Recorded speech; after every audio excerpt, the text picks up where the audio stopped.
This is your match week review.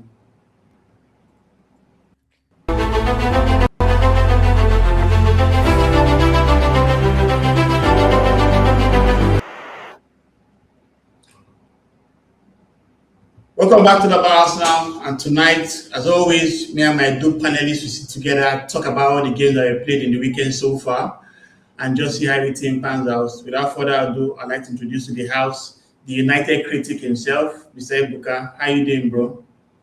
Yeah, good, mate. Really good. Yeah. Actually was able to see all the games yesterday, but today I kind of like just came in at I think 30th minutes of the Arsenal game, so I was able to see the first three games earlier today. But yeah, I just took a glimpse at the highlights, and yeah, looking forward to this. Yeah, awesome. We also have Arsenal domination in the building. What's up, brother Dom? Well, Arsenal did dominate today, didn't they? Hey? Awesome. But yeah, all good, It's mate. good to How are you? have. I'm cool. Good to have you on the channel. Of course, I'm going to put their details in the description, so don't forget to follow the United Critic and, of course, Arsenal domination. And without further ado, let's get into today's video. As always, we'll start with our Premier League show. Thanks for everyone that's already been part of this. I've been doing this since the game week 1, and we're 27 game week in. It's been fun with the panelists, just throwing their Premier League knowledge out there to everyone. And of course, our folks in the chat. Can't wait to see you as well. So as always, we'll start with the Arsenal match review. It's been an Arsenal channel first and foremost. And of course, look at our title rivals. And my popular demand, I've adjusted it to how Ebuka wanted it. Only two teams are title rivals now, which is Aston Villa and Man City. And we'll get to a certain point when only Man City be a title rival. If Aston Villa keep drawing the way they are doing. And of course, we'll look at the best of the rest. Our panelists will tell us our surprise of the week. We'll look at the injury and suspension watch, and of course, look at the Premier League table. And we'll see whether we're in Nostradamus in the building with their predictions. So as always, we'll start with the Arsenal match review. And Dom, let's start with you on this. As an Arsenal fan, what was your take on this game, especially with the whole drama that had happened against Brentford and recently Wolves? Yeah, I mean, obviously Arsenal coming into this one on, a lot of pressure, right? I mean, I didn't think the Brentford draw was the end of the world, but Wolves obviously are a slightly different kettle of fish, particularly the way you lose it. Not lose it, you draw it late, you 2-0 up, Wolves bottom of the table. And obviously the sort of the narrative going into this game was very sort of, is it all over for Arsenal? City have won yesterday. We've dropped 4 points in the previous two games, not playing well. History says you bottle the league. I've always thought that this title is a long way from over, and that teams will drop points between now and the end of the season. But Arsenal had to bounce back in this one. It was absolutely imperative because of that Wolves result. And look, they did it in style. I thought it was a really good performance from Arsenal. I thought they were dominant throughout. Individual error for Spurs' goal. And I think, but the bigger fear was, are we going to not take our chances to win this, rather than are Spurs going to, absolutely come out and dominate the game? They never really offered anything. I know they also had a disallowed goal. Gabriel, I'm not pleased with his reaction, to be honest, to that. It was a push. It was over the top. It reminds me of like what happened in Voltman against Newcastle. And in that scenario, the ref let that go. But this time, I think we're lucky. Yeah, I mean, it was a foul, right? Because it's two hands in the back. But his reaction is over the top. But Arsenal, utterly dominant, deserved the comfortable win. Please for Eze, please for Gyökeres. But sorry, sorry guys, come in. I think you're going to mention on the Gabriel. No. Okay, do you have any comments on the Gabriel incident? Yeah, I mean, I think was it a clear and obvious error, because the referee didn't necessarily, as in blow the foul before the ball went to the net, right? If I'm not mistaken, I think it was after the ball went into the net that the referee called the foul. But I mean, PGMOL, I always say this, the inconsistencies with the PGMOL is just doing my head in. That's the problem, because this same thing I remember against us in Nick Votemard. It was a goal, right? Yeah. It was a goal. And now the same thing happened. And I mean, it's just PGMOL is just the inconsistencies with the ref. Like it's really doing my head in at this point, and I just can no longer deal with like if it means going out with England to referee Premier League games, go out of England referees in because I mean it's same rule as in every single week. It's different rule each single week, and that's what bothers me with PGMOL. But yeah, I mean at the end of the day, that's how we're pretty much done. Awesome, awesome. So because let's I, talk about it. Okay, sorry, just really go ahead, quickly. bro. Sorry, AT, Mm-hmm. just really quickly on the refereeing. I mean, I think the issue here is look. I think VAR sort of raised expectations that we were never going to see wrong decisions ever again. And the reality is that you will, because it's human beings doing it, human beings refereeing, human beings interpreting the video, etc., etc.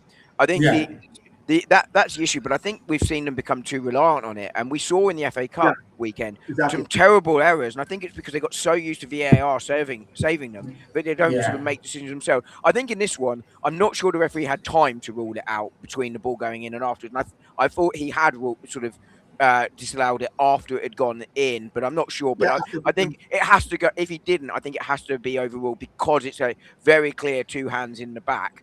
Um, but there are but times what when does it soft? Didn't you think but it was soft? yeah, I think it was soft. exactly, and that was my criticism of Gabriel. That do I think it was hard enough for him to go down like Tom Daly, going for Olympic gold diving? It was a theatrical reaction to it. I understand why, because you're going to get it chalked off, or you should get it chalked off. Yeah, But what if it was one of those 50 times that it's not chalked it's off? not. Yeah, yeah. You know, I so completely agree. it is a foul. It is the right decision. But Gabriel does not cover himself in glory there. But other than that, I thought Arsenal utterly dominant today. Really pleased for Absolutely. Eza. Really pleased Absolutely. for Gyökeres. Um, I, Saka goes injured down, but I think he's going to be all right. I think that was simply Simmons falling on him that causes that injury. yeah, I think yeah, it will be sore for a day or two, but I don't think there's anything fundamental there unless he's broken something or something is really swollen up. But I have seen people going, "Wow, this is what happens when you're rushing back from injury." I'm sorry, it's not that. That is it's just another one of those that has happened a lot to Arsenal this season, but has probably happened to other sides. You just don't notice it. I'm sure Ibuka could probably come up with examples to Manchester United either this season or last, where they're sort of freak accidents. And I think this is one of Yeah, those ones. Sorry, Ibuka, if you are a Man United fan, right? I have remembered. yeah, yeah. Yeah, Yeah. yeah. yeah, yeah. Um, you remember them for your own side more, but this is one of those freak ones. And Simons has not tried to hurt him running, like he's No, yeah, of simply course he fallen on hasn't. him. He hasn't. But this Yeah. this idea that Saka's Arteta's overplayed him and he's got injured as a result of that. Not on this occasion. I'm sorry. Yeah, yeah, That's just not yeah. right. It was very innocuous. Obviously, he didn't plan for that. No, Obviously, we have a couple of folks in the chat. Kelechi has always he said he actually pushed him with two hands as he went for the jump, and of course holding yeah, someone on he, the he, chest. he Yeah, did. like the commentator said, right? Like if you heard the commentator, he said that there's been stronger fouls, especially during set pieces, that aren't actually chalked off or aren't actually whistled for. The referee do not as in blow those fouls as if on set pieces. So if this probably was a set piece and that touch happens, I'm telling you, the ref definitely ain't gonna blow for that. He's not gonna whistle that. He's not gonna call the Yeah. foul if it was on Okay. a set piece or if it was from a corner. So Kelechi also called you a sad Man United fan. I was sad during the Amorim days. Amorim's gone, and Yeah, yeah, and yeah. here So come out here. So Ebuka, let's talk about Igor Tudor for a bit. Obviously, when Thomas Frank lost to Newcastle and the curtains were raised on his career after 8 months, it was quite surprising to see his replacement being Igor Tudor, who was also sacked by Juventus this season. Yeah, but we also knew that he has a penchant for playing three at the back, and he had almost 2 weeks to set up for this game. Now, looking at the XI he brought on for this game against Arsenal, with the games that he has going forward, do you think he has what it takes to keep Tottenham in the league? Bro, Or will the injuries be too much for them to hold? I can tell you for a fact now that Spurs might genuinely be relegated. Spurs might genuinely like people think no, they're just 4 points. 4 points, right? I think it's 4 points away Yeah, from West. just 4 points from West Ham. Exactly. But the way I'm seeing this, they could genuinely be relegated. And last season, right? So this happens that sometimes you circle around the drain. So they circled around the drain last season under a different manager, and they finished in, was it 17th place? 17th place, yes. Just above the relegation zone. Yeah, but then again, the teams that were there were so poor that they're not challenged. But right now, the teams there aren't so poor. Yeah. That's the difference. That's the difference. West Ham is right there. And I think the upcoming games for Spurs are like, they really need to take a look at the games coming up right now. Because Fulham away, Crystal Palace home, Liverpool away, Nottingham Forest, Sunderland. So they've got some games, right? They've got games against, the next game is against Fulham. Yeah. If in the next, okay, they've got Fulham, they've got Palace, Liverpool, Forest, Liverpool. Yeah. The only game I see them probably getting a win here is Palace. And if in the next 5 games, Spurs are not able to get 2 wins in their next 5, I'm sorry, mate. I mean, they could just be 18th. I'm telling you, they could just be 18th because they've changed managers. It was Ange, they were 17th. Thomas Frank, they were still there. Igor Tudor, 4-1 drubbing at home, right? Spurs has only won, aside the first game of the season, which was against was it Burnley? They just got only 1 win at home. Right now, if they are not careful, they might just get relegated. And I actually felt Spurs was going to go for a manager who knows all about the Premier League and would be able to, you know what, let's just get this, like this the final 12 games of the season. Let's hit it. They went for someone who doesn't have Premier League experience. And that was on the back of a 10-game losing streak, mind. Sorry? Yeah. And had lost his previous 10 games in charge of Juventus. So or hadn't won in 10 games, I should say. He did win his final 10 games at Juventus, and now he's at Spurs. And the first game, you're getting dropped 4-1. I mean, literally, confidence is on the floor. Now, can he do like can he get them motivated to look forward to the next game? And you still have to consider that Spurs are still in Europe. West Ham is not in Europe. Forest are still going to be in Europe. So right now it's between Spurs, West Ham, Forest, and Leeds United. Yeah. That is literally what it's looking like. And I have to include Palace because they were lucky today. They were lucky. So Palace could as well get drawn into that relegation dogfight, but it doesn't look good for Spurs. It doesn't. They might be relegated. Okay, so before we leave this slide, Dom, do you want to talk about Eze for a little bit? You know, I do, AT, but could I just talk about Tottenham? I'm going to try and do it as unbiasedly as possible. I mean, I will just start with a quick little ribbing, which is Igor Tudor is clearly a silver member. Helping us get already.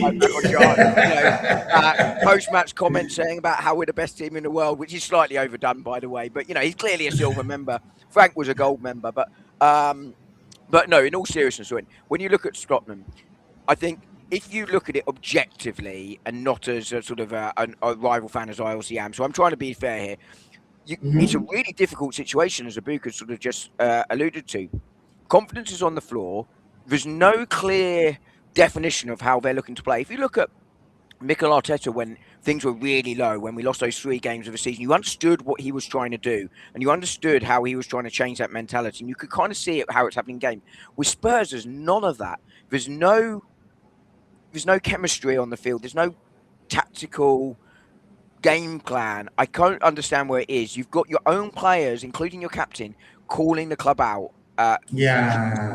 Consistently. But critically, and I think this is the really big thing. And look, Arsenal, in my view, one of the biggest factors last season for us not winning the league or challenging for the league was injuries. Tottenham's injury situation is horrific. Kudos, Gulieski, Maddison. There's a load more as well. They've had loads of players out. They've got no real ball carrier in the midfield. Udogi, Boro, Odobert, Danso, Kulusevski, Benval, Bentancur, Kudus. My God.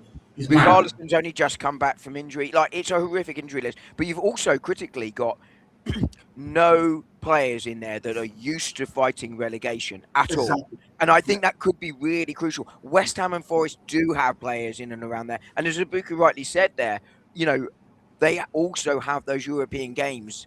It is going to be difficult for them. And as you say, if they come out for the next 4 games without 6 points, then they are right in that fight. So I have some sympathy for the Tottenham manager from a purely neutral perspective. Obviously, from an Arsenal perspective, absolutely delighted. Crack on. Keep it up. We're doing a review of the Premier League here, and I'm trying to be objective as a result because I think that's what we should be trying to do on this show. Yeah. It's a very difficult job for him there. So I've got some sympathy there. In terms of Eze, obviously he made the right call in the summer, not going to Spurs. That was 100% the right call. And 5 goals against him. He's had a difficult season. I've always said he's a moments man, and there's some adaptation for him because against Palace, slightly different position, very different expectations, very different kind of role because the game state is very different between when you're playing for Palace and Arsenal. By that I mean that there's much less space to operate in. You've got much more of the ball. You're not operating in that transition so much, which is where he thrives.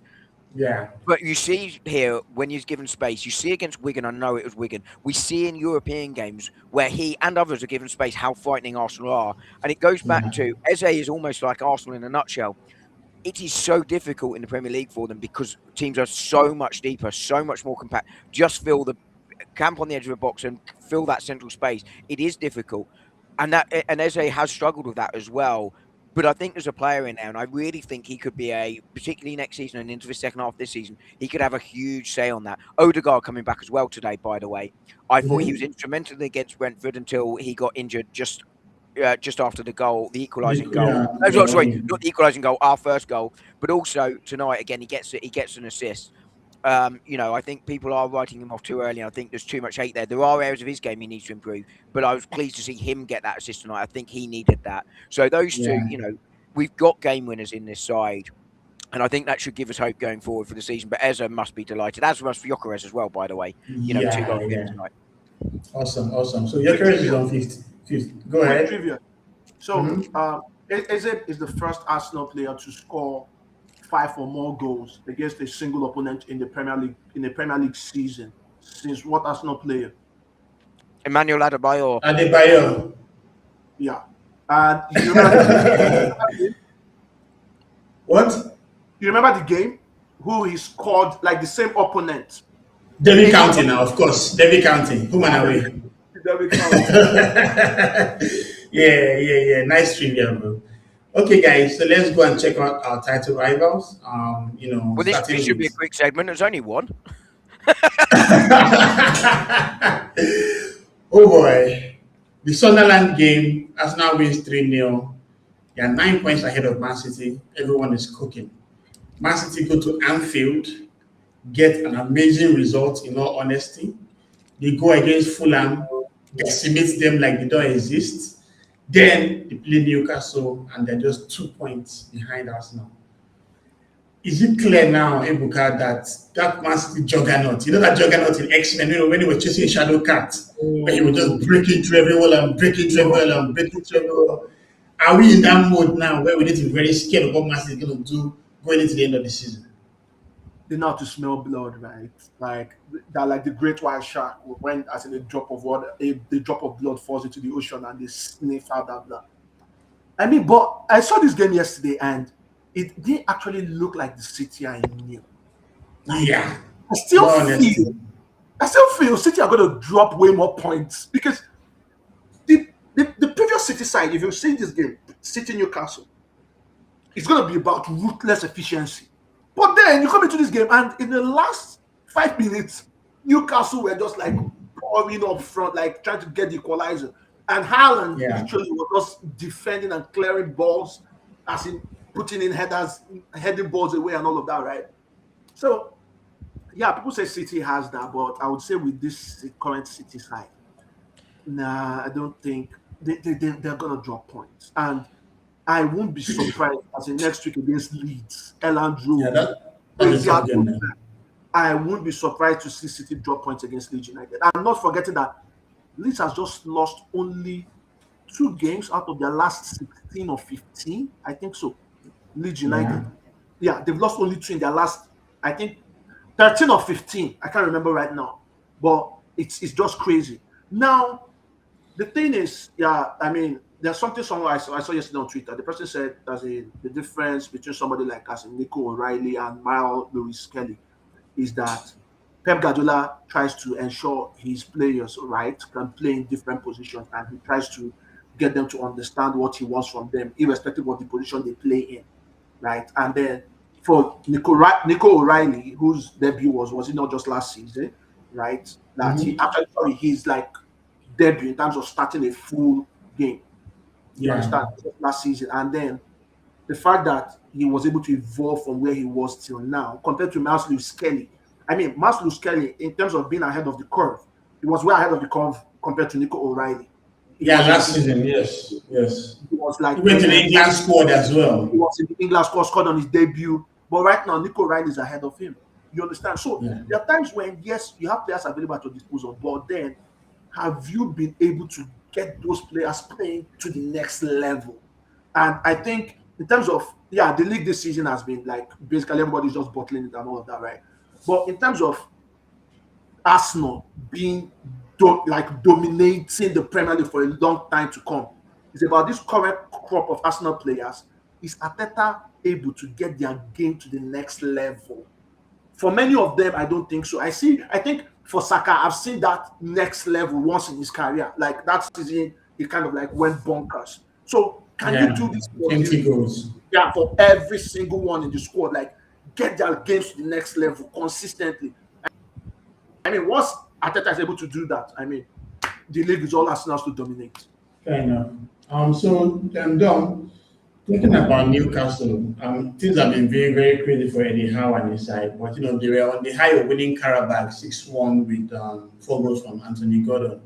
But going into the game, I saw Nick Votiman playing like defensive midfield. And I was like, wondering what the hell that was all about. Was that a tactical tweak that was required for that kind of game? I think it was a question of needs must, given who he had available, to be honest with you, and given the sort of strains of the week they've had. Newcastle, like everyone else, have played a lot of games recently, Yeah. and their squad isn't as deep as the likes of Arsenal and City, and you wouldn't expect it to be. But I thought Newcastle gave Manchester City a real good go. I thought Ibuka's analysis of City was absolutely spot on. I think the only thing I would say is I think Arteta has raised the standards of some players more than just Saka, and I think O'Reilly versus MLS. I think that was spot on in terms of the analysis, but I also think it reflects that young players will go through those sort of peaks and troughs in form, which I think is where the difference is right now. And O'Reilly's on that upward curve, whereas Miles Lewis-Skelly was never going to sort of hit that height second season as last year. But I thought Newcastle really got at City yesterday, and again, I think the reason I think City are going to drop points is because that midfield balance doesn't look right to me, and I don't think that defence looks strong enough to me, and I think that allows you to be got at. And I thought Newcastle gave it a real good go. I think they were also fortunate, City, to have Silva on the pitch, but more fortunate that goal is ruled out for offside, because yes, it was Yeah, offside. I was He about is to go for physically that. pushed into an offside position. That goes in, and Newcastle, that would have been a very impressive away draw, by the way, especially on the back of that distance. Yeah, So, exactly. Newcastle are having a difficult season. They're 11th with 36 points, and they've only won 1 of the last 6, having lost 4. And Eddie Yeah, Howe's under a bit yeah. of pressure here, but that side should be doing better. But I think he can be really pleased with the week they've had, even though they did lose this one. And I'd be surprised if Newcastle don't finish in the top 8, to be honest. Yeah, fair enough. So just on the Votemad stuff, right? I mean, he started out like on fire, Yeah. right from his very first game at Newcastle. And the same thing I would say about the Isak stuff happening at Liverpool literally was the same thing that happened to Newcastle, where um Alexander Isak, right? Immediately he got fit. Yeah, Ekitike, what, go to the bench. Let's have this guy up front because he's our main man, right? Literally, when Visa came back, Johan Visa up front, Votemat on the bench, and that kind of like derailed that winning formula, that momentum they were building, Yeah. right?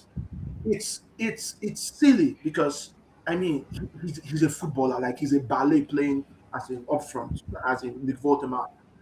But Eddie Howe's got to like play him up front.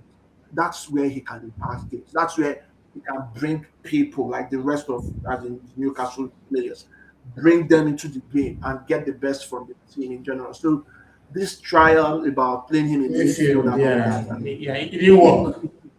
Yeah, nonsense. yeah, that's really And nonsense. as in, I'm hearing rumors like he's currently unhappy because of the way he's been deployed. Well, like I always say, 27, 28 season, Voldemar deserves to Bayern Munich. Yeah, I agree. Okay, so let's look at the other title rival. Welcome, Rory. Well, Dom, this was a game that I expected Aston Villa to get a victory again. Although they have been in quite an indifferent form in recent times. They lost to Brentford at home, an away draw with Bournemouth. They managed to sneak in a late goal against Brighton. That was most actually going into a draw. And of course, they lost at home to Newcastle in the FA Cup before this game. Now, that Anton Stark goal, Martinez is one of the best keepers in the world, but the way he was fooled for that goal was quite surprising. And Villa, for some reason, could not get back into the game. So, is it fair to say that they could potentially drop out of the Champions League with the way their form is going? I think there's a risk of that, right? I mean, they did struggle here. I think Tammy Abraham's a nice pickup for them, by the way. And he proved his worth again here. But Villa, I never felt were in the title race. I felt they were on a hot streak, a typical Unai Emery hot streak. We've seen it at Arsenal, as I'm sure you and Rory in particular will remember. And his Mm-hmm. career is dominated by these big runs. Um, where he gets those results. And that obviously fired them into this position. But just looking at the table right now, Liverpool are only 6 points off them. And I just think Yeah. Villa, still in Europe, I don't think the depth is there. They've got long-term injuries in midfield. I do think that there is a risk that do drop out.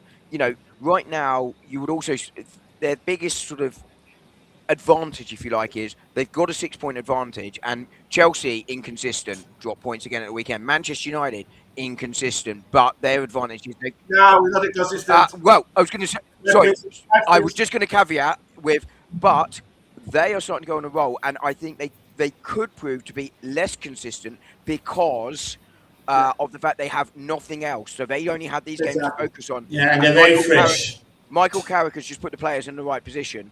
That's it. And then Liverpool, you'd think with their attack are capable of scoring goals. So all three have issues, as do Villa. And I said this on a show a couple of weeks ago, that if I was putting money on a side taking out Arsenal and Manchester City, where I said, where would my money go on one side to make the Champions League this year? It would be Manchester United, because of the fact they've got nothing else. And their starting 11 is decent and they don't need to rely on the squad. Right now, Liverpool, Aston Villa, Chelsea are all going to need to do that. And I do think there is a risk that Aston Villa will fall out. I don't think many people would have seen that coming a few months ago. But it doesn't shock me that they are struggling. I kind of felt it when everyone was saying they're title contenders. I was like, Champions League, if they get into Champions League, it's a good season, and don't even bank on that. So it is a risk for them, for sure. Perfect. So, Rory, welcome to the channel. Leeds United, for some reason, they're becoming the draw merchants of the Premier League. In their last 8 games, they've had like 5 draws. And since losing to Arsenal, yes, they got a good win against Nottingham Forest, but they drew against Chelsea, which was an impressive away draw, no doubt. And they've drawn against Aston Villa as well, which was impressive, no doubt. But they are still languishing in that relegation zone with the likes of Tottenham, Nottingham Forest, and West Ham. Do you think they have what it takes to stay up, or these draws come back to haunt them eventually? yeah, I think they do. I think after what I've seen from their performances at home in particular, and I know full well how difficult it is to go to Ellen Road. By the way, it's a difficult place to go. That's for sure. I just think recently Daniel Farker definitely deserves a lot of credit because he was on the brink of getting a sack, and I think they've gone on a nice run of where they're not losing games. Obviously, they've had a few like hiccups here and there. For instance, they had a bad day at the office against us, and I believe they lost another one in between as well, if I'm not mistaken. So they've gone on a nice run, and I think that game against Aston Villa, I think I didn't watch a lot of it. But I think with the way Leeds are moving at the moment, and with Calvert-Lewin, who is a proven goal scorer, like, yes, I know he's had a few injury problems over recent years. However, he's known for scoring goals, especially at Everton in Ancelotti's early days, etc. He's known for keeping teams up because he's done it before, and I would say he's still like a mid-table striker. I would say. If you can keep him fit, I agree. Yeah. When he's fit, obviously. So I think, to me, they have pretty much everything equipped to stay up this season. They've also done it before as well. So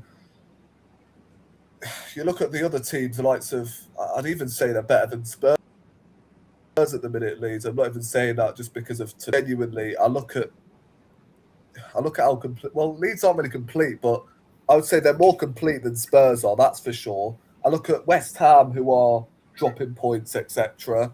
I look at Forest, who, that they've appointed Vitor Pereira, haven't they? Who was involved in the worst Premier League team in Premier League history, statistically, as we're speaking now. So I think Leeds definitely have all the fundamentals to stay up this season based on what we've seen in the last 3 or 4 months or so. So okay, fair enough. So final talk on this, Ibuka. Clearly, Dom has kind of alluded to this a bit. But with Unai Emery and his squad heavily involved in the Europa League, the competition that he loves, one with Sevilla, one with Villarreal, do you think a time will come when he will start choosing one above the other?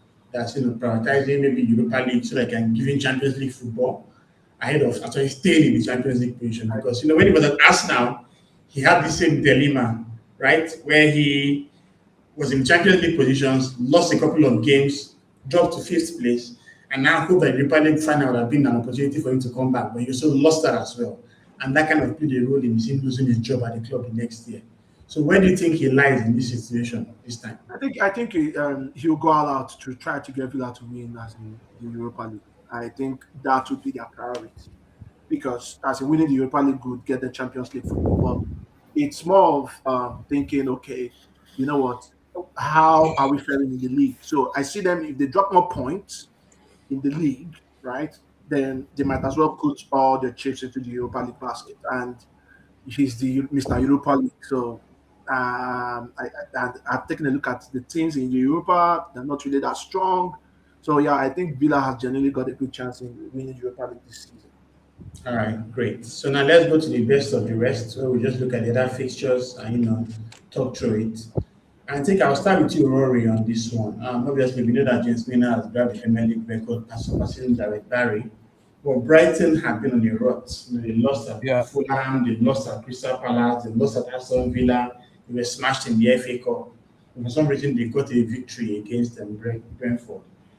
Do you think that if they are not careful, they could slip into this relegation dogfight with the rest of the folks under them? Well, I think for sure that is a huge win for Brighton, because it's something that came out of the blue. I wasn't expecting. You're thinking because of Brentford's home record and the fact they are in a very good position as we're speaking, you'd think Brentford would come away with 3 points. But obviously, again, 3 p.m. kickoff. I didn't necessarily watch the game, but I think from what I've seen, James Milner equaling, or I think he's passed the appearance record, hasn't he, of Gareth Barry? So yeah, but I don't like that, because the appearance record still belongs to Gareth Barry in terms of minutes. Gareth Barry has about 53,000 minutes of football, and James Milner has just 41,000 minutes. So Just. yeah, I mean, but you have to give him his flowers, bro. Come on. Although to be fair, I do think that's what say. Okay, you know what? United, right? Okay, you know what? From Heaton, just get him on every single game in the last minute so you can break the appearance record or whatever. It's like, it's the minutes that count.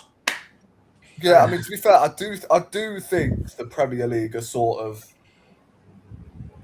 dragging their bollocks against, this whole record. So they're putting Milner in conversations of, the top. He's in 60. the top 50 players of all time, which I find I think James Milner's had a really good career and is a really good player. career-wise. But top 50, I'm sorry, I'm struggling. Top 50 Premier League players. Like, who the fuck said that? Premier League. Yeah, Premier League actually put him there. And now, Top yeah, 50 Premier League players of all time, James Milner. Yeah. Fuck that shit. Off the top of my head, I'll give you 100 players better than James Milner. Let's go with that bullshit. Oh my God, yeah. So Dom, let's just bring back to what we're talking about, and now let's talk Brentford. You know, yes, they had that shock result against us. They've been in very good form. You know, they're still seventh in the Premier League right now. But this a game you expected them to actually lose, or do you think that they didn't play well enough to at least get a draw? In your opinion? I thought Brighton played really well. I mean, you know, as Rory said, 3:00 kickoff. You can't see it, so you can only go on highlights. But I know someone who was there, and yes, he was a Brighton fan, and he said obviously Brentford, you know, are a decent side. They did cause problems, but he thought it was the best Brighton performance he'd seen for a long time, which, given their form, is probably not saying much. But he said it was a Brighton of sort of pre-Christmas, where they were right up in sort of the European conversation.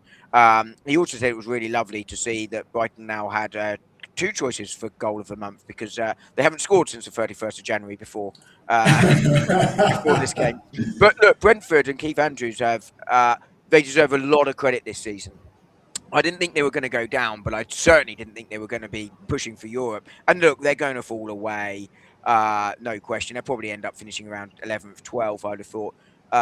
You know, but Brentford can be very, very pleased with the season. And by all accounts, they weren't totally out of the game. They had a few chances of their own through the likes of Igor and what have you. So credit to Brentford. But, you know, the 3:00 kickoffs, when you're in the UK, you can't see them. So it is difficult. But I was pleased for Brighton. I was pleased for James Milner. I think Ibuka's got a point about, you know, is it the minutes that's important? I think that probably is a very fair reflection. But James Milner's a player I have a lot of admiration for. I think he's had a really good career. He's won a lot of trophies. He's so versatile, you know, etc., etc. But what I really admire him for is when he was.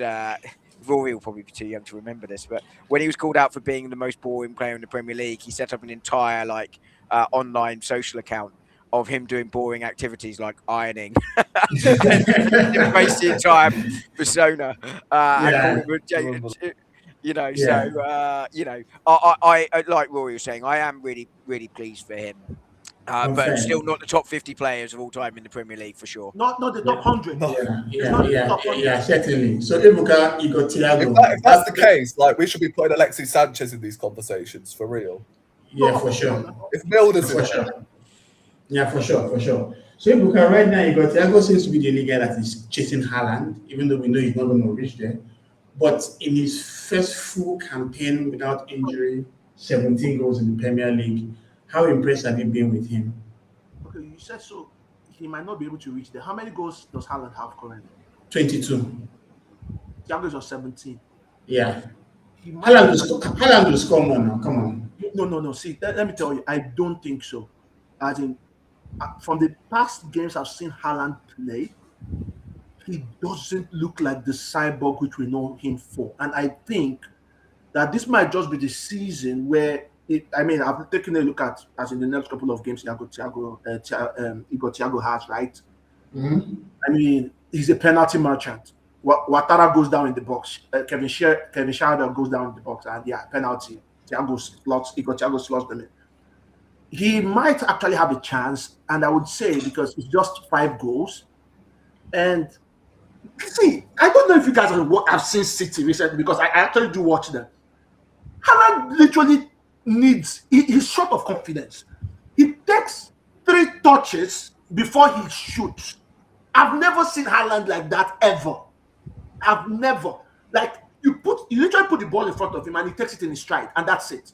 But I saw the game yesterday and I was like, oh, I'm not really sure if there's something missing here in Haaland, and I don't know what it is, but it's not the Haaland we all know. You understand?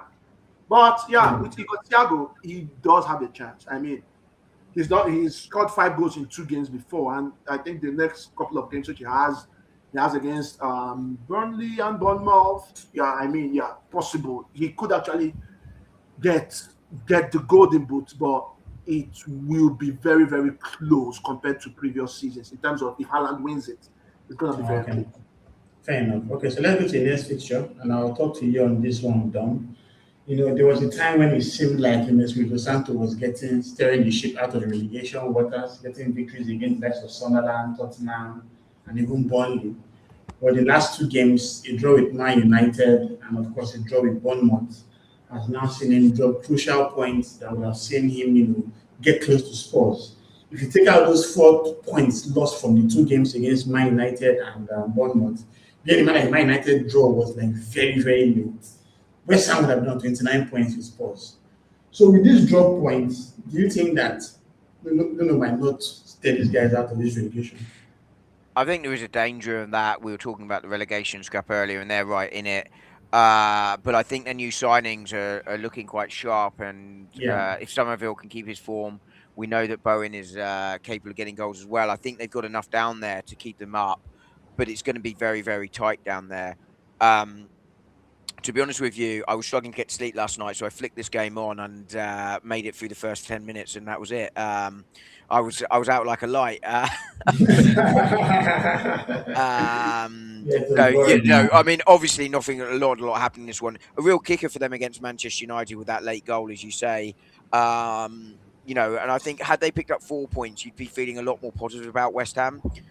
This game did seem to me, from the little bit I saw of it, did seem like a 0-0 type of game. Didn't seem that exciting, but I confess I didn't pay much attention to it beyond wishing that West Ham would win the game to pull Tottenham a little bit closer. But Huge voice. I wasn't really watching it, to be honest. I watched the City Newcastle game, but I didn't watch this one. But yeah, it's they I think they've got to be disappointed with 2 points from these two home games, because home games, I think, is where it's going to really matter for West Ham. But I think Nuno does know how to steer a side like West Ham that has a bit of quality about it, relative to its position in the league, but also he can sort of make them more resolute. So I think they've got the right manager there. I think they've added really well in January, and I think they've got more than a fighting chance, but they do need to turn a couple of these draws into wins.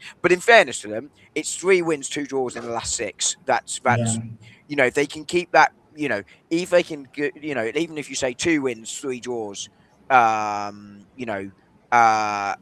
their, times 2 for the last 12 games, you think that's enough to keep them up. So if they can keep this form going, they will survive. Right now, it's Forest I would feel and most likely go down.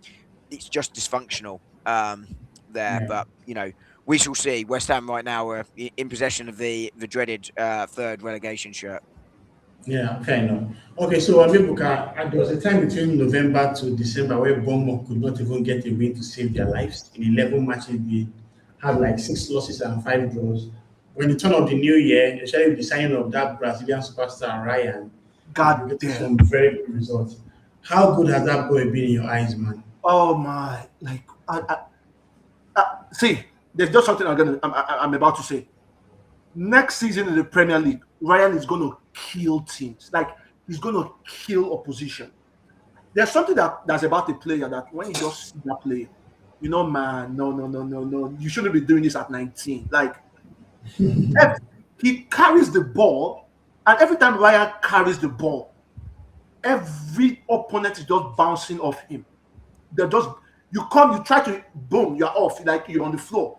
He's so good. Like, I don't see him in Bournemouth exceeding next season, to be honest with you.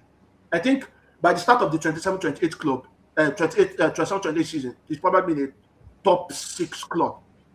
Yeah, fair enough. That good.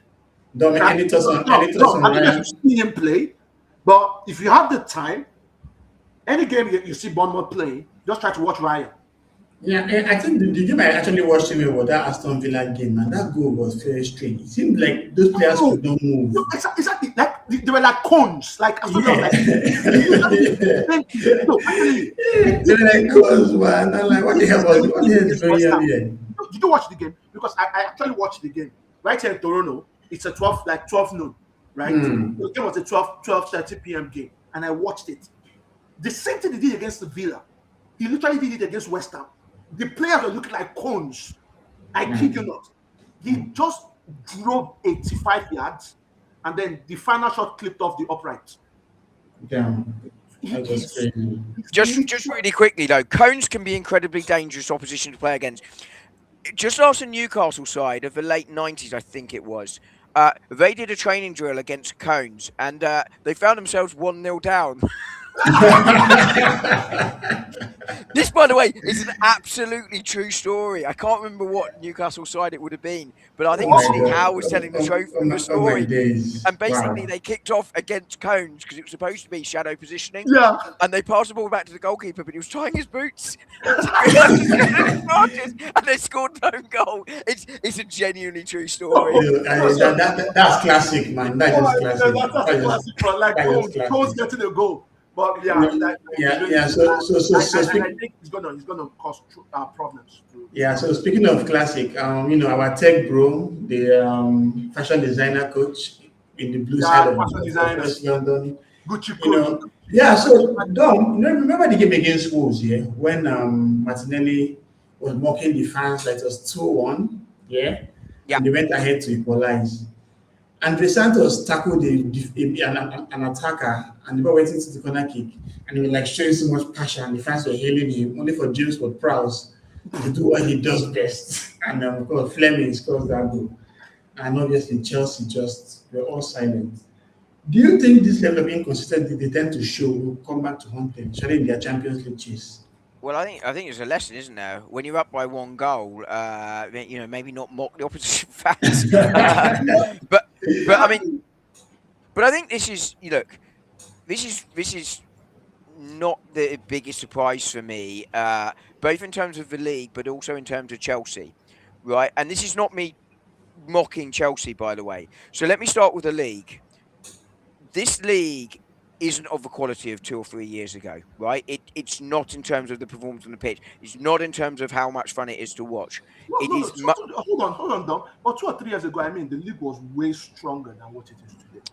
Well, You have to go probably Leicester. Like when you go back to Leicester 15, 16, probably that's the level in terms of, you understand, because like you mentioned, it's not as strong as it's not as strong as it is in past times, right? Yeah.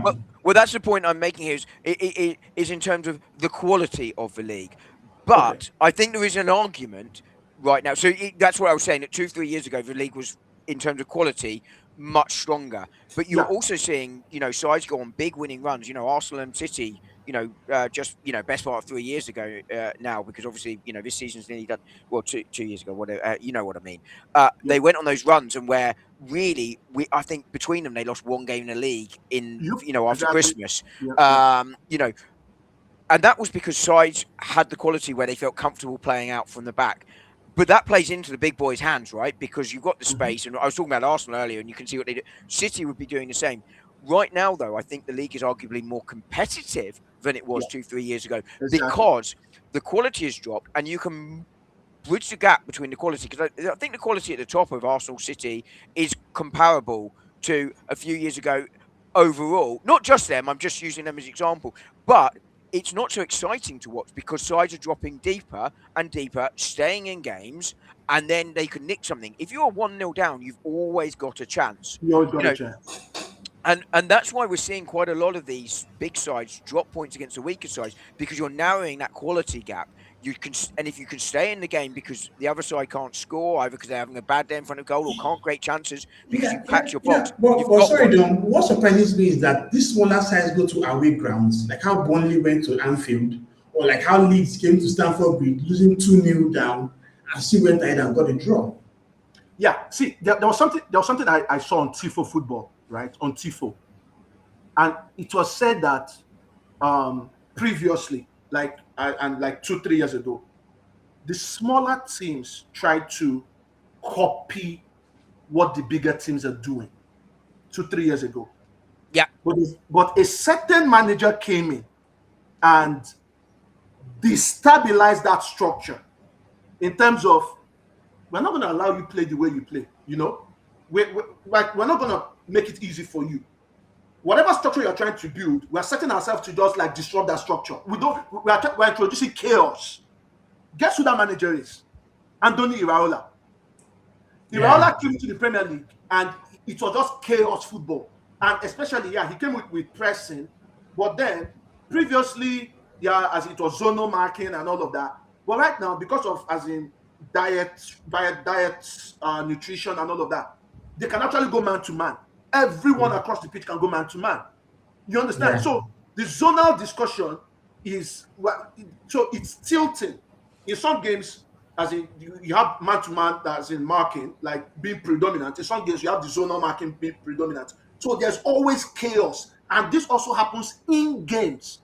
You see Yeah, teams true. switch Adjustments and whatnot. big game Yeah. adjustment from zonal to man to man, zonal to man to man. So everybody's like, man, like what's going on? Like, so Yeah. chaos is being introduced to the Premier League, and that's the reason why these smaller teams, right?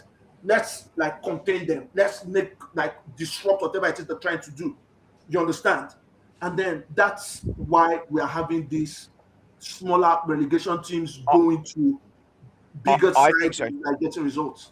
I think so, and that's why I'm saying I think it's more competitive. But I think there's a good question here about how you measure strength for the league. I think it's really hard to measure the strength for the league. It's kind of a feeling, right? I don't think you can. There's no metric for it, so it can only be a feeling, and therefore there's never a right or a wrong about it.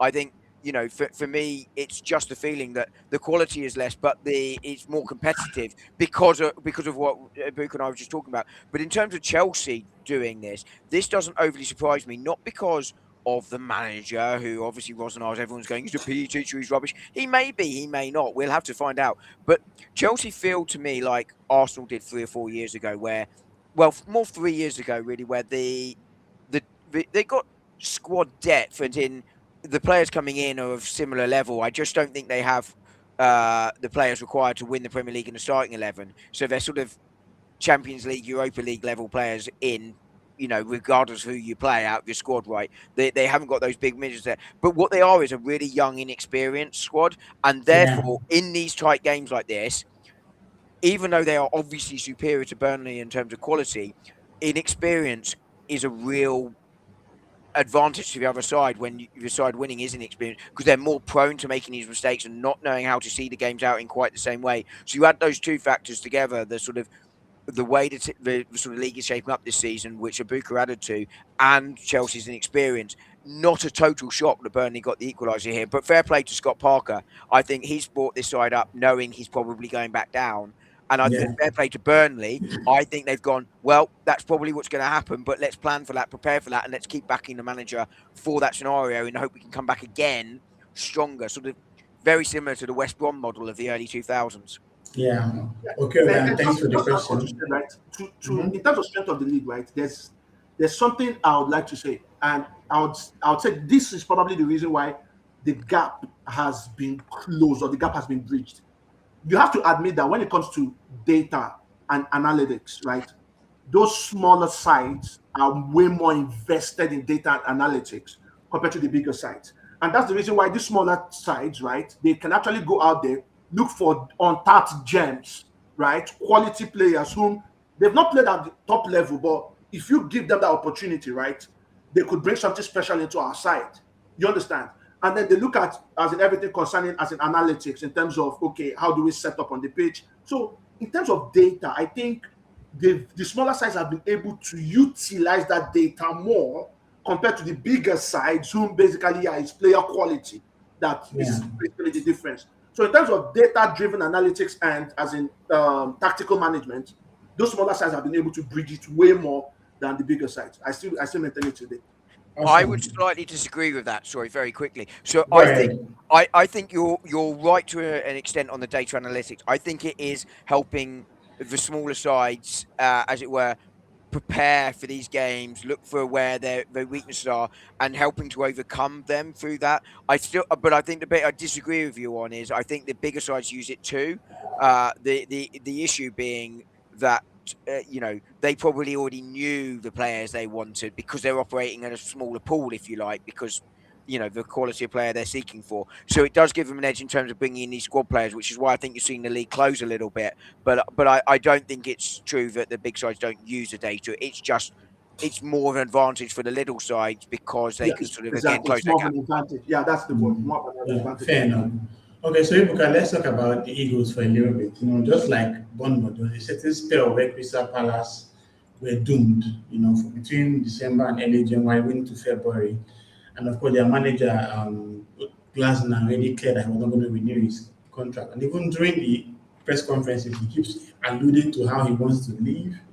But in the January transfer window, they got in some forward like Strand and even Guesan, and those guys have suddenly come to basically do well in the team. So the question is, now that it's clear that Glasner is about to leave, what's the point? Do you think the Crystal Palace board should just basically manage with him up until the end of the campaign, or do you think they should start looking ahead of getting someone that we should tell you they should potentially be in the Conference League? I mean, I think immediately he made those statements. Yeah, they should have just Yeah, been the bastard. I'm telling you. Like, so the thing is, they don't want to give like compensation. So the compensation is what they're literally looking at. Okay, you know what? He's almost got. He'll be gone in the summer. So why should we have to pay him compensation of about £3 million or £2 million? Doesn't really make any sense. So it's better we just like okay, try to. And yeah, good for them. They actually got this result today because in their upcoming games isn't that easy, right? yeah, And if they hadn't got Evan Gerson, because I still remember the last win against Brighton, he provided the assist, and in this game, he provided the winner. So yeah, without Gerson, that would have been 5 points probably dropped, and they would be closer to the relegation scrap, right? yeah. But yeah, good thing they got in some players. At the end of the day, you might take a look at it and as in ask yourself, okay, you know what? Yeah, Glasner, you needed some players, and those players who are coming, who have come in currently, are now like delivering the goods. So it's, I mean, they're just caught in between two worlds where, okay, should we get players for this manager who's leaving at the end of the window? Or, you know what, let's get rid of the manager and then we'll talk about player recruitment. So right now, it's all a mess. But after the Europa League game against Monster, was it Europa League? Sorry, the Conference, yeah, conference league game against Monster, right? It was toxic. That's yeah, for yeah. Palace They, fans, they really put them. they booed him. They said they wanted him out, and Yeah, it's up to Glasner. Like Glasner also needs to understand that. Look, I need to get results because if this goes worse, he's basically playing himself out of the managerial market. I'm telling you that in the last like from December till now, I know Glasner was previously on the United managerial shortlist, but now he's just been pinned aside because they're yeah. like, what's this?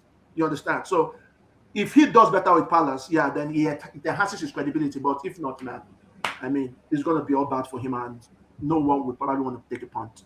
Awesome. Dom, Uh, let's talk about. Okay, okay. sorry, You have a comment. Go just ahead. very, very quickly on that one. I Mhm. wonder though whether Palace are waiting for the summer and happy to see through with Glasner because they think Glasner can do enough to keep them up.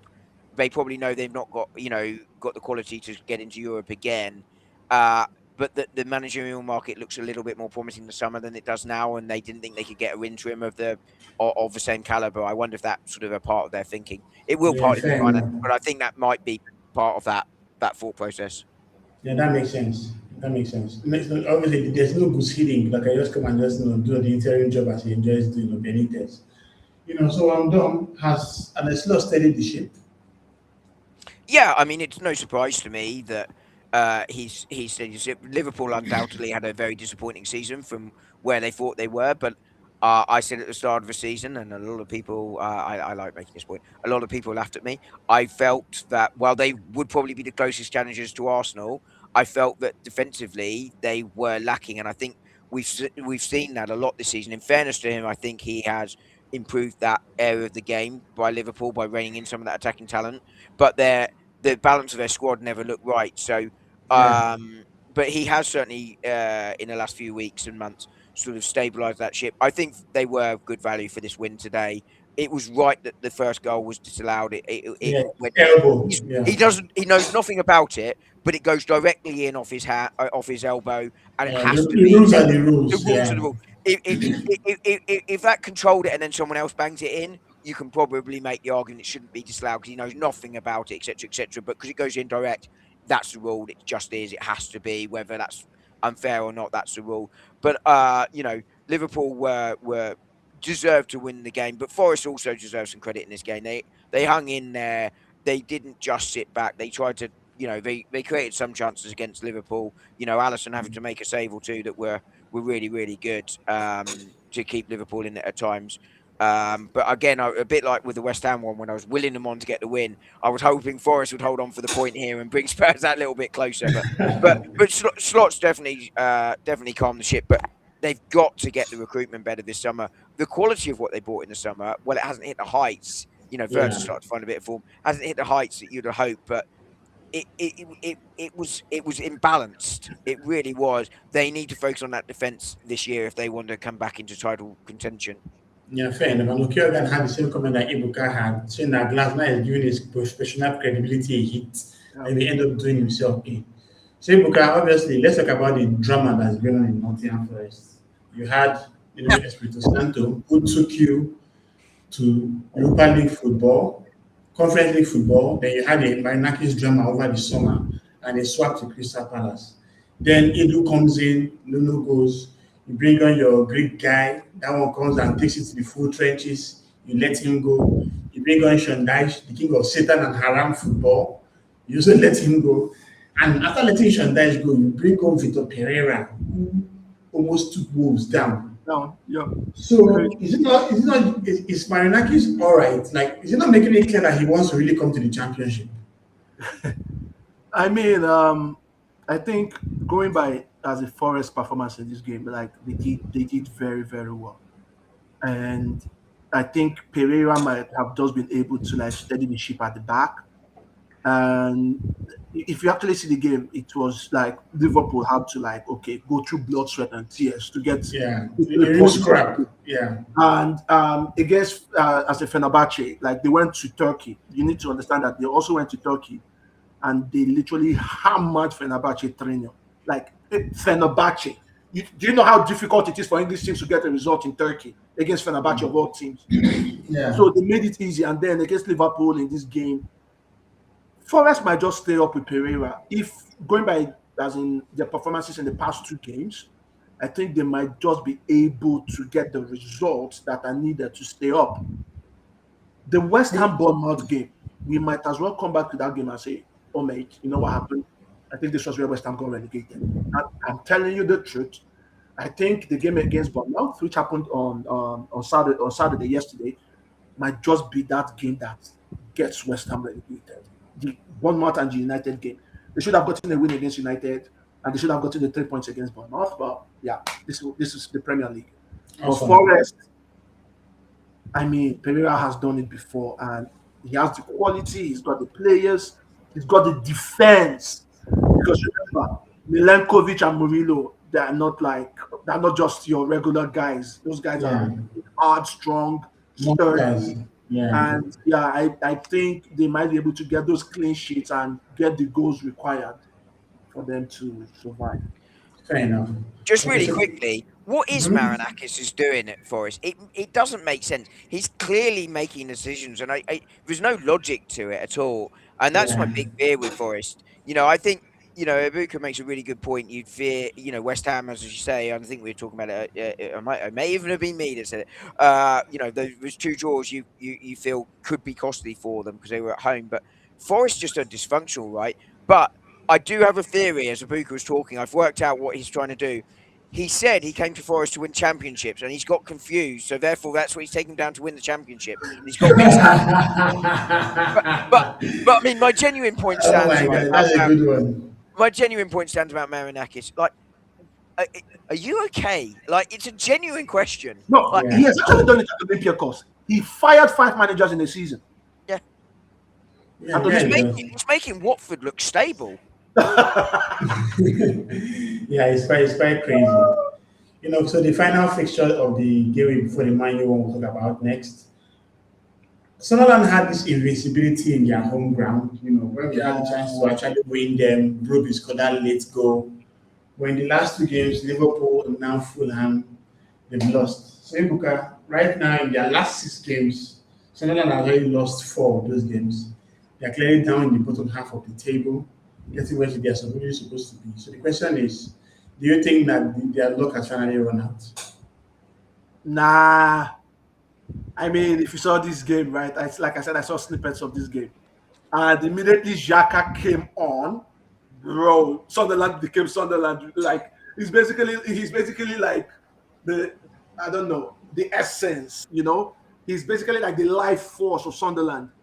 And I mean, the games with they lost so far, I mean, they missed Xhaka's presence. They missed his authority on the pitch. You understand, as in everything. Like he's basically a manager on the pitch, and they've sorely missed it. As in throughout this period, they've been injured. So having him back is like okay, really, really great for them. But however, this game, I did expect Fulham to come out with a win. Iwobi was just like Iwobi was mental. Iwobi was mental in this game, and I mean Sunderland couldn't cope. But it now boils down to the point where Sunderland has actually scored just 6 goals away from home all season. They are one of the worst teams away from home.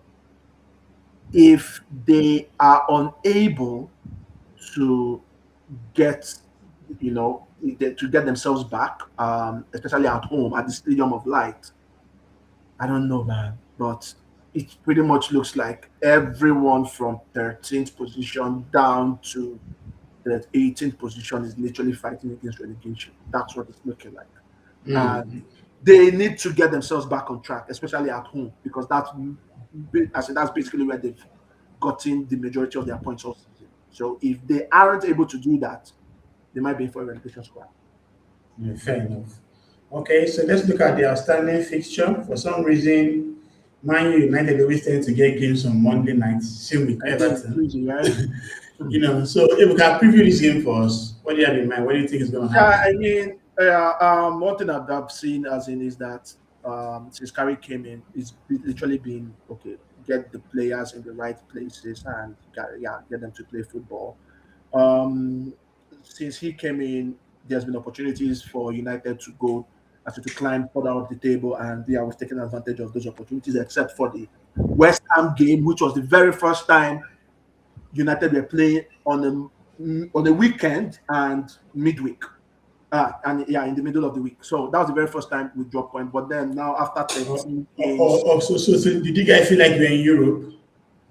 I mean, you can say that, right? But and when people say Carrick should be made permanent manager, but then you need to look at it because for some managers who probably play one game a week, you can take a look at Thomas Frank. Trust me, it ain't easy to manage a team midweek midweek weekends, like 2 games a week. It's not all managers that are cut out to do that.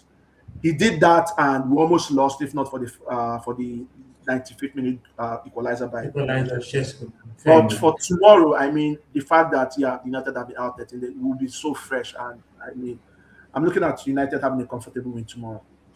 Okay, so Dom, can you answer the question there? Can the Red Devils perform on a cold night at the Hill Dickinson Stadium? I mean, that's a nice short sentence, isn't it? Yeah, look, Manchester United on a great run at the moment. You heard what I had to say about them earlier, but I think Ibuka's spot on about Michael Carrick. I think he's done a really good job there, and I think Michael Carrick is a decent manager. It was he had the rug pulled out from under him at Middlesbrough, didn't he? Really, because they basically sold all his best players, and well, why didn't you take us up? You just sold all my best players. What did you expect? And I think he's done a good job there. But there is, as Ibuka rightly points out, a big difference between managing 3 times a week and managing once a week. Yeah.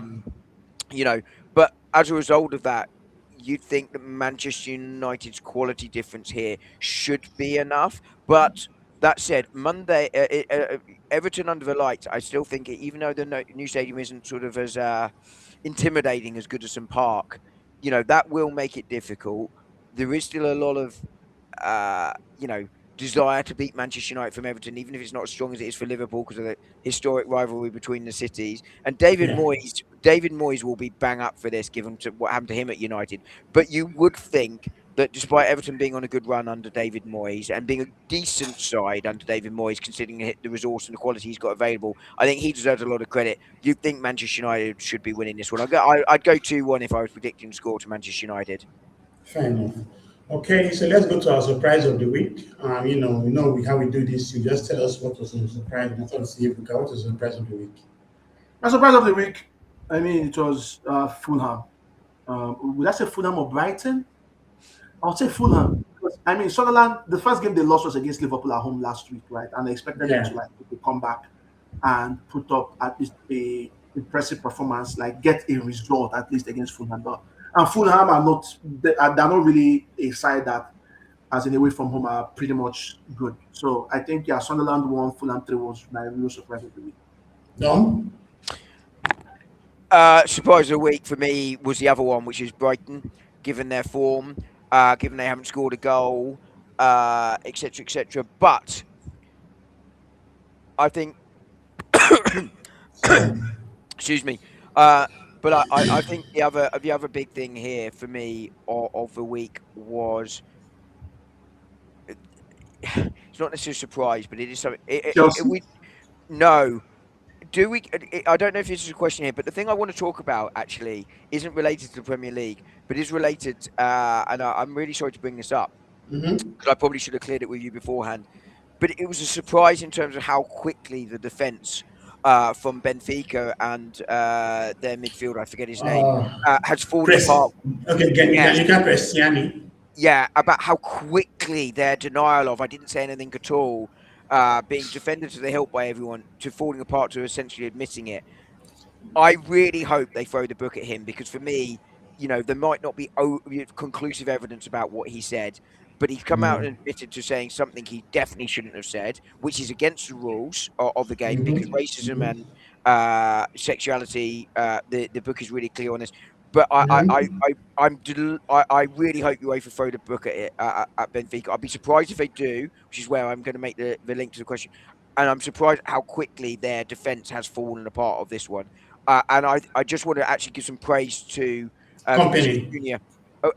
And company for coming out very strongly, for coming out saying, but Vinicius Junior as well. Look, people say, well, he complains about everything. Well, I'm sorry, but if he is subject to this abuse, and we see it on a regular basis, I actually commend him for calling this out and for actually, being brave enough to do this. So that for Yeah. me, it's not necessarily surprise of the week. I kind of just about edited it into surprise of the week, Yeah, but so I I just think think it's that's how important. football Yeah. generally. I mean, and that as in I agree with you. the fight about racism is something that encompasses every other thing, right? Yeah. Yeah, it was yeah, like, so really really good one right there.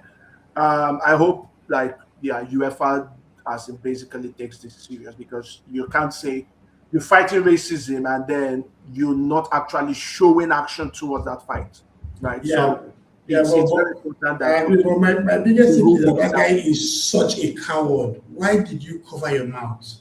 It was very evident that he knew that there are so many camera angles that would have gotten the exact word he said. of course. And Vinicius Junior's reaction, yes, he said the other word. If you told someone the other word, they might even ignore you because like, hey, what the hell? You're just being. I hope he doesn't play the return leg.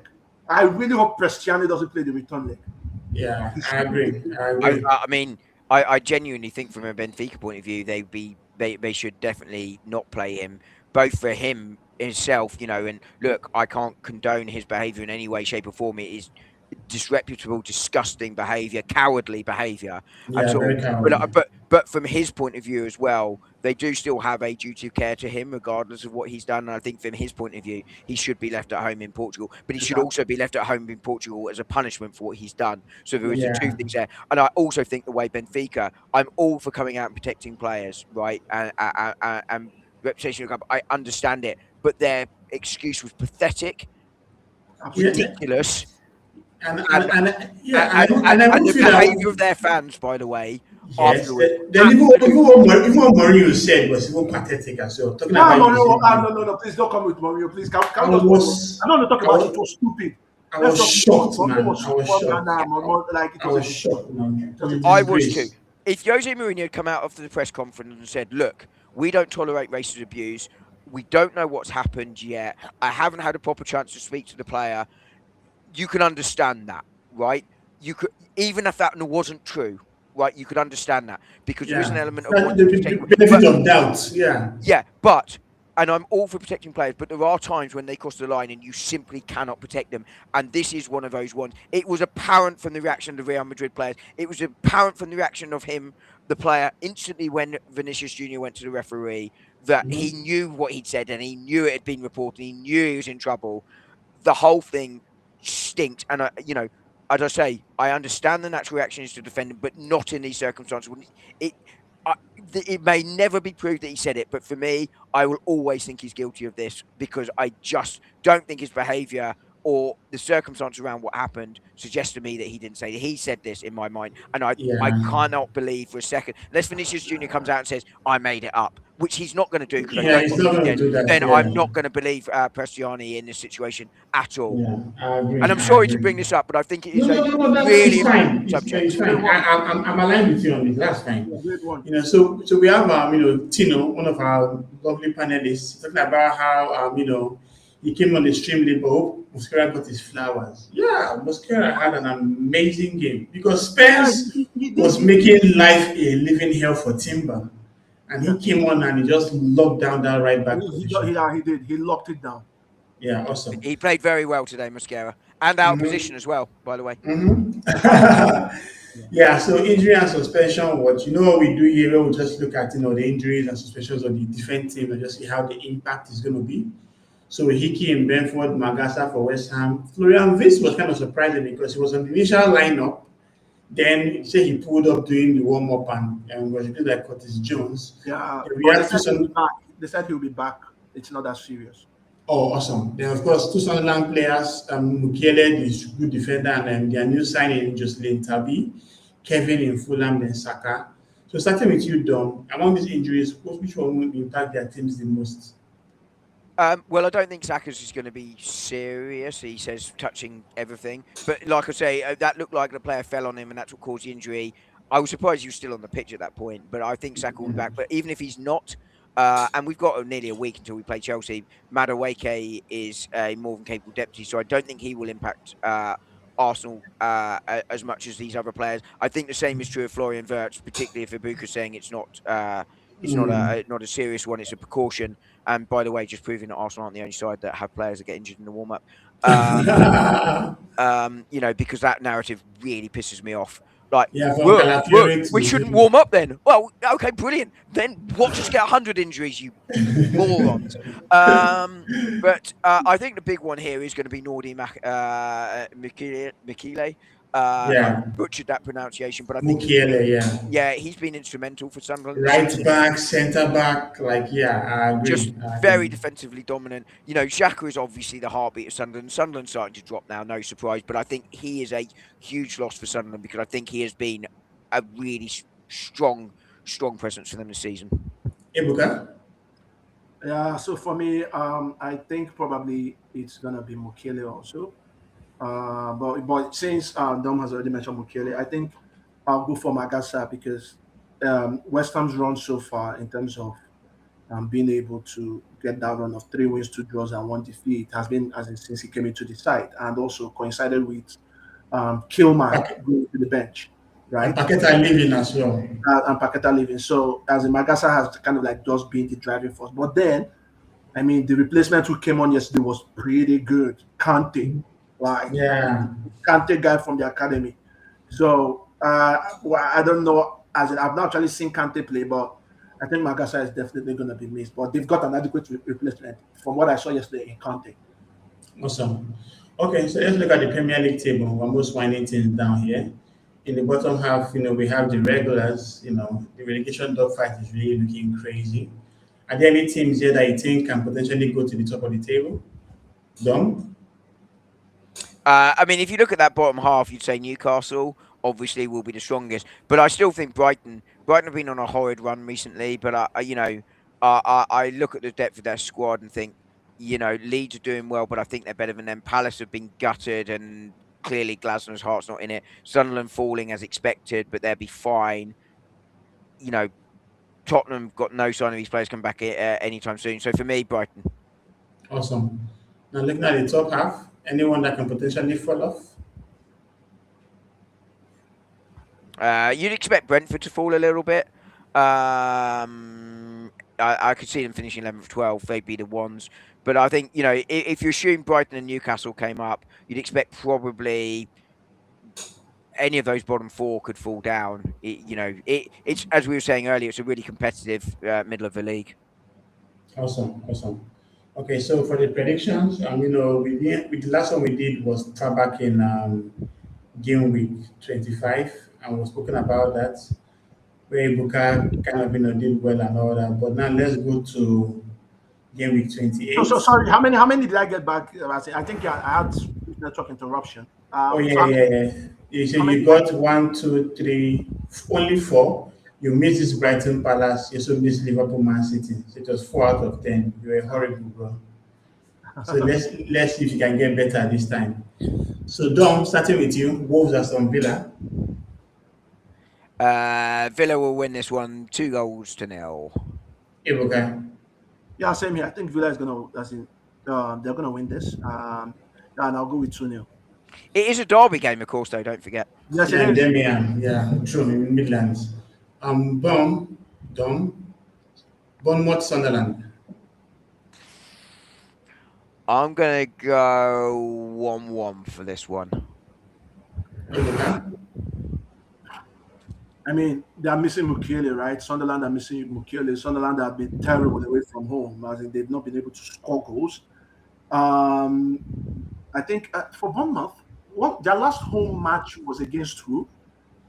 Bournemouth's last. Let me get that for you real quick.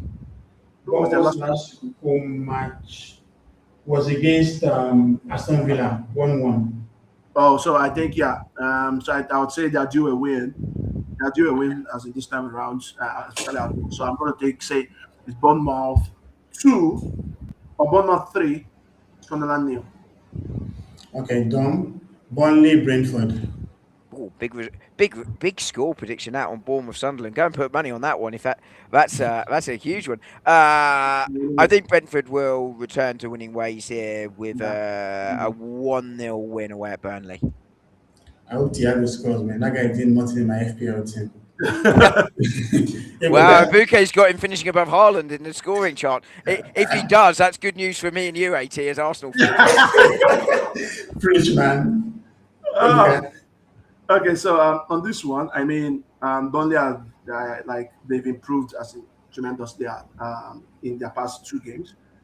But in this one, yeah, I think Brentford is gonna nick this one, and it's gonna be Burnley 1, Brentford 3. Okay, Dom, Liverpool West Ham. I think Liverpool will continue their rise back up the table. Keep putting the pressure on. I think they're going to win this one 2-0. I think this is a step too far for West Ham. Fair enough. Ibuka. So this is the game where I think, right, West Ham are gonna win this. It's crazy. Oh, I so hope you're right. I Whoa, will really? give you a 10 out of 10 win this week on predictions for you to be right on this one. Seriously, I think West Ham are gonna win, and you know why? It depends on whose slot is gonna select at right back. If it's gonna be Zoboslai against Somerville, oh my God, Zoboslai is gonna get roasted.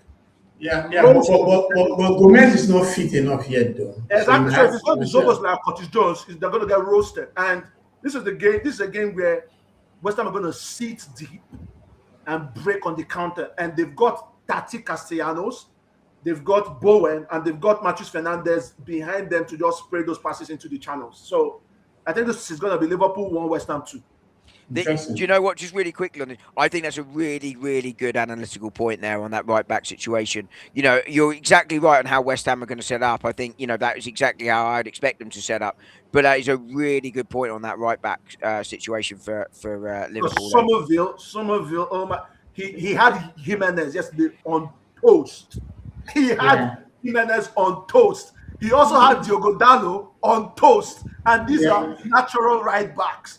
So imagine deploying a midfielder in right back position. But then again, Dom, Liverpool played the midfielder in right back against us, and Martinelli could not even go past him.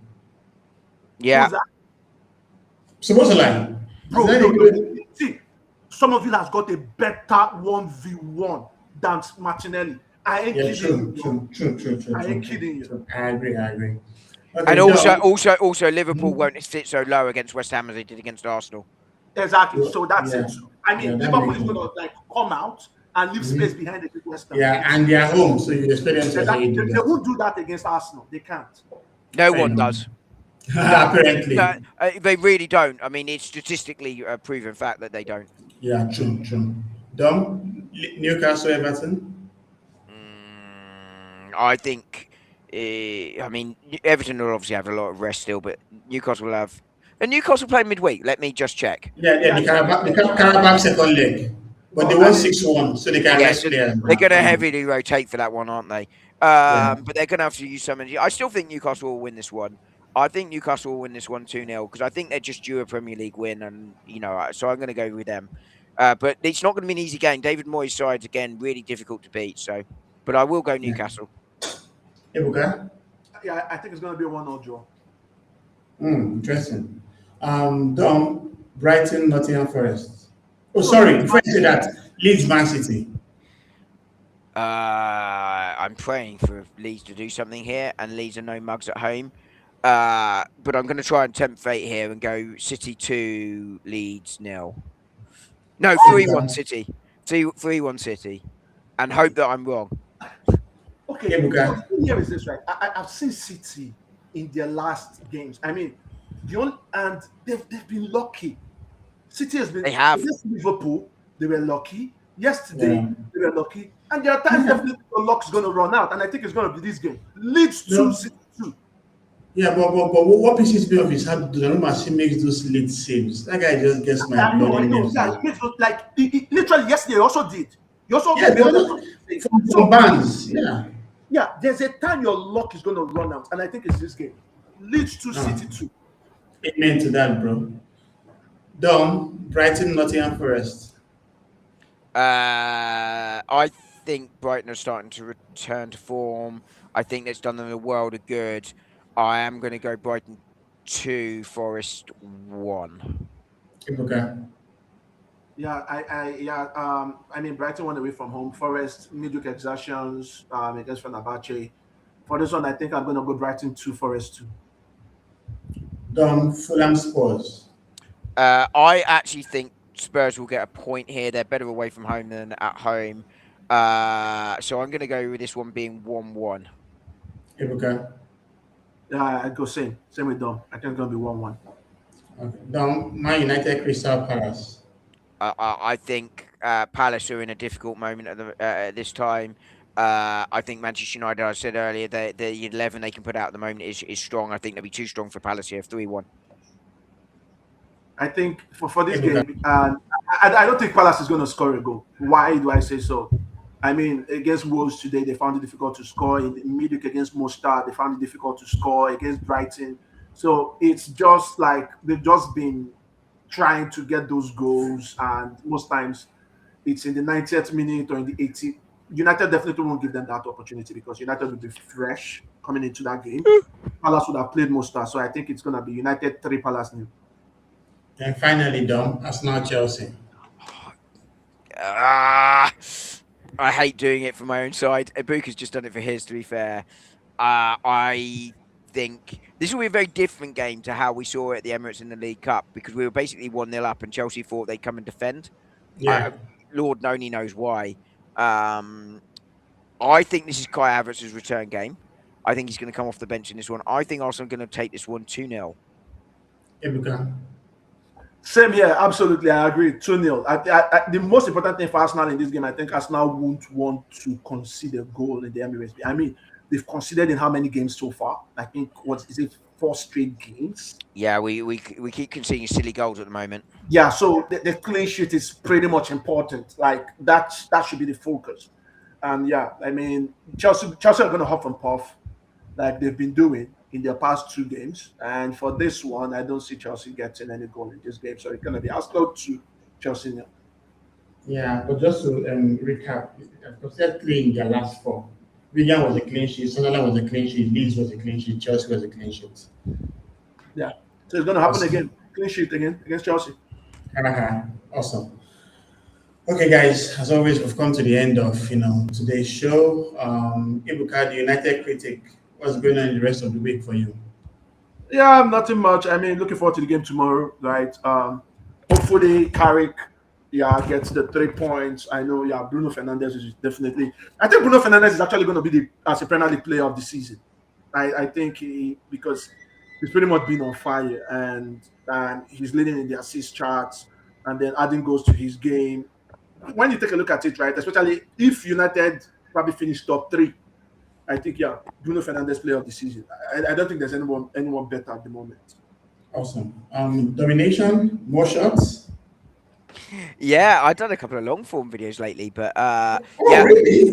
yeah, I did. On Yeah, your channel, or when someone featured on my you? on my channel, but yeah, mostly shorts. Okay, I'll go But check it out, bro. yeah, I got, but yeah, there'll be one out tomorrow on something that I'm going to record after this because I tend to put the camera on, have a chat for 2.5 minutes or so, and see what happens. They tend to be one-hit wonders. But yeah, there'll be obviously a quieter week for Arsenal this week. We don't play until the weekend. It's like being a Yeah. Man United fan. So, sorry, As I'm it being is, bro, what resist. season, man? What season? But yeah, but there'll be content most, if not every day. I think there's only been 2 days this year I've not put a short out. So if you like listening to things, they're mostly Arsenal related, but they're not entirely all about Arsenal. I try and analyse things as you saw when I was talking about Spurs earlier. Try and be sort of Yeah. as open and honest as possible, rather than just sort of a fan about things. But yeah, there'll be stuff out tomorrow. Awesome. So I'm going to put their channels on the description below. Follow the United Critic, follow Arsenal Domination, and of course, follow all about Arsenal for more Arsenal content. Thanks, guys, and we'll see you in the next video. Cheers, man. Right. Cheers, mate. Ooh.